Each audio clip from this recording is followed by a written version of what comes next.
കണ്ടിരിക്കണമെന്ന് പറഞ്ഞാൽ ഒരു നമ്മൾ സാധാരണ കാണുന്ന കഥകളിൽ ഒരു boy meet girl, girl meet boy തുടങ്ങിയ കഥകളാണ് കാണുന്നത്. ഇതൊരു ബോയ് മീറ്റ് ഫ്ലൈ എന്ന് പറയുന്ന ഒരു പുതിയൊരു എലമെന്റ് ഉണ്ട്. അപ്പം അതെന്തായാലും ഒരു പുതിയതായിരിക്കുമെന്ന് തോന്നുന്നു. അപ്പം അതുകൊണ്ട് കാണാം.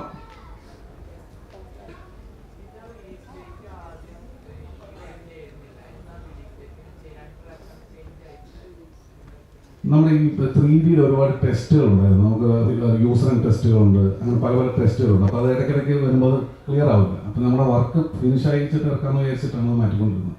നമ്മൾ ഉദ്ദേശിക്കുന്ന സമയത്തേക്ക് തീരുന്നില്ലായിരുന്നു ആദ്യമായിട്ടാണ്. പിന്നെ ഫൈനലി നമുക്ക് ഏകദേശം ഒരു സമയം വന്നത് ഇപ്പോഴാണ്. പിന്നെ ഒരു തിയേറ്റേഴ്സും നമ്മുടെ ഒരു ഡേറ്റ് ഒക്കെ ഒരു വെക്കേഷൻ ടൈമൊക്കെ എടുക്കാമെന്ന് വിചാരിച്ചു. അതിന് നമ്മളൊരു 16th ലാൻഡ് ചെയ്തു.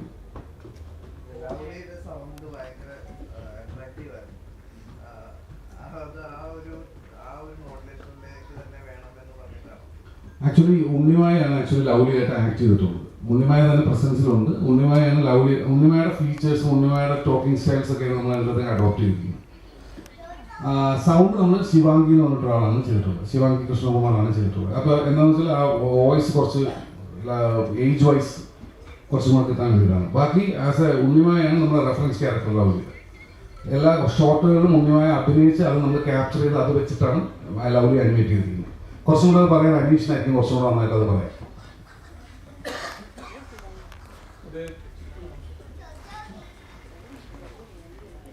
ആക്ടിങ് സത്യം പറഞ്ഞാൽ എല്ലാ ഷോട്ടുകൾക്കും ആക്ടിങ് ഒരു സെഷൻ തന്നെ ഉണ്ടായിരുന്നു. അങ്ങനെ ആക്ട് ചെയ്ത ശേഷം അതിനെ വെച്ചിട്ട് അതിനെ റെഫറൻസ് ആക്കി വെച്ചിട്ടായിരുന്നു നമ്മൾ ക്യാരക്ടറിനെ അനിമേറ്റ് ചെയ്യുന്നത്. അപ്പോൾ അതുകൊണ്ട് തന്നെ മിക്കവാറും ഉണ്ണിമാങ്ക് ചെയ്യുന്ന എന്തൊക്കെ ആക്ടിങ് ആണ് ആ പർട്ടിക്കുലർ സിറ്റുവേഷനിൽ വരുന്നത് അതിനെ അതേപടി എടുത്ത ശേഷം അതിലെങ്ങനെ ഈച്ചയിലേക്ക് ട്രാൻസ്ഫർ ചെയ്യാവുന്നൊരു പ്രോസസ്സാണ് പറഞ്ഞത്. അപ്പോൾ ക്യാരക്ടറായിട്ട് ആദ്യമേ ലവ്ലി എന്നൊരു ഇതിനെ ഇമേജ് വെച്ചത് ഇവരുടെ ഉണ്ണിമാങ്കയുടെ ആക്ടിങ് തന്നെയാണ്. അപ്പോൾ ഇതാണ് ആക്ച്വൽ ലവ്ലി. നമ്മളതിനെ 3D കാണുമ്പോൾ അങ്ങനെയാവുന്നു എന്നുള്ളതേ ഉള്ളൂ. അങ്ങനൊരു വർക്കായിരുന്നു ഉണ്ടായിരുന്നു. സിനിമാറ്റോഗ്രാഫി ചെയ്തിരിക്കുന്ന ആഷിഖയാണ്. How he came on board? പുള്ളി ഇടയ്ക്ക് പറയുമായിരുന്നു, അതായത് നിങ്ങൾ ആരെങ്കിലും ഒരു പടം ചെയ്യുകയാണെങ്കിൽ ഞാൻ ട്രൈ ചെയ്യാമെന്ന് തോന്നുന്നു. പിന്നെ ഒരു അവസരം കിട്ടിയപ്പോൾ മുതലാക്കി.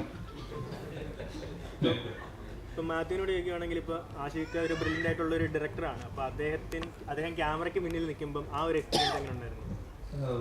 ഭയങ്കര പുതിയ എക്സ്പീരിയൻസ് ആയിരുന്നു. കാരണം ഇപ്പോൾ ആഷിഖ് എന്നുള്ള ഡയറക്ടറോടൊപ്പം വർക്ക് ചെയ്യണമെന്ന് എല്ലാ ആർട്ടിസ്റ്റുകൾക്കുള്ളൊരു ആഗ്രഹമാണ്. അപ്പോൾ ഞങ്ങൾക്കിപ്പോൾ പെട്ടെന്ന് ക്യാമറമാനായിട്ട് ആഷിഖേട്ടൻ വന്നു.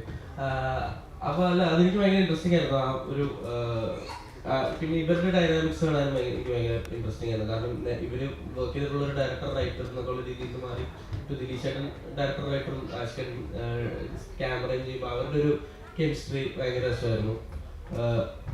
പിന്നെ ആഷിഖേട്ടൻ പ്യുവർലി ആസ് എ സിനിമാറ്റോഗ്രാഫറാണ് ഇതിൽ വർക്ക് ചെയ്തേക്കുന്നത്. കാരണം ഇപ്പോൾ ആഷിഖേട്ടൻ ഒരു ഡയറക്ടറാണ്. ആഷിഖേട്ടൻ വേണമെങ്കിൽ നമുക്ക് സജഷൻസ് തരാം, അല്ലെങ്കിൽ as A director also involve ആവാം. പക്ഷേ ആഷിഖേട്ടൻ പ്യുവർലി ആസ് എ സിനിമാറ്റോഗ്രാഫറാണ്. എപ്പോഴും ക്യാമറയുടെ ബാക്കിലിരുന്ന് അല്ലെങ്കിൽ അതിൻ്റെ റിലേറ്റഡ് ആയിട്ടുള്ള കാര്യങ്ങൾ ചെയ്ത് ആണ് ഇൻവോൾവ് ആയിരുന്നു. അപ്പോൾ അത് ഭയങ്കര രസമായിരുന്നു.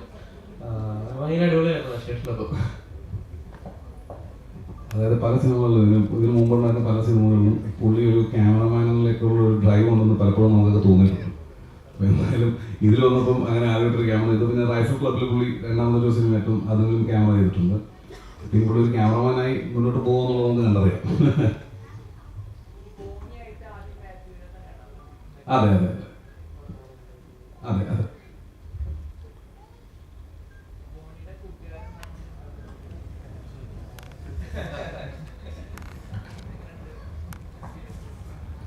നല്ല എക്സ്പീരിയൻസ് ആയിരുന്നു.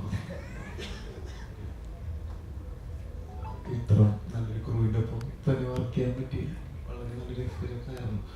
അപ്പോൾ പിന്നെ കുമ്പളങ്ങേഴ്സ് കഴിഞ്ഞിട്ട് പിന്നെ ഹോം ചെയ്തു. ഞാൻ അത് കഴിഞ്ഞിട്ട് ചെയ്ത പടമാണ് ലവ്ലി.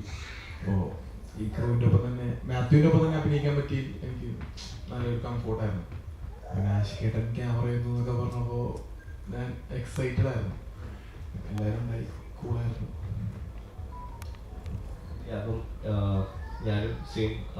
എനിക്ക് പെട്ടെന്ന് ഓർമ്മ വരുന്നൊരു കഥ എന്ന് പറഞ്ഞാൽ, ഞാൻ സെറ്റിൽ ഇങ്ങനെ എൻ്റെ റോളിനെ കുറിച്ച് കൂടുതൽ ചോദിച്ച് മനസ്സിലാക്കിയായിരുന്നു. അതായത് ഷൂട്ട് കഴിയാറായി, ഏറ്റവും ലാസ്റ്റത്തെ ഘട്ടം. ഞാൻ ദിലീഷ് ചേട്ടനോട് ഇങ്ങനെ ഒരു കാറിൽ പോണ വഴി ചേട്ടാ എൻ്റെ കുടുംബ പശ്ചാത്തലമൊക്കെ എങ്ങനെയാണ് എന്നൊക്കെ ചോദിച്ച് കുറെ അനാവശ്യ ചോദ്യം ചോദിക്കുന്നു. അപ്പോൾ ദിലീഷ് ചേട്ടൻ പറഞ്ഞു നിനക്ക് ആകെ 2 സീനുകൾ അഭിനയിച്ചിട്ട് പെട്ടെന്ന് പോടാതെ ചോദ്യം ചെയ്യും.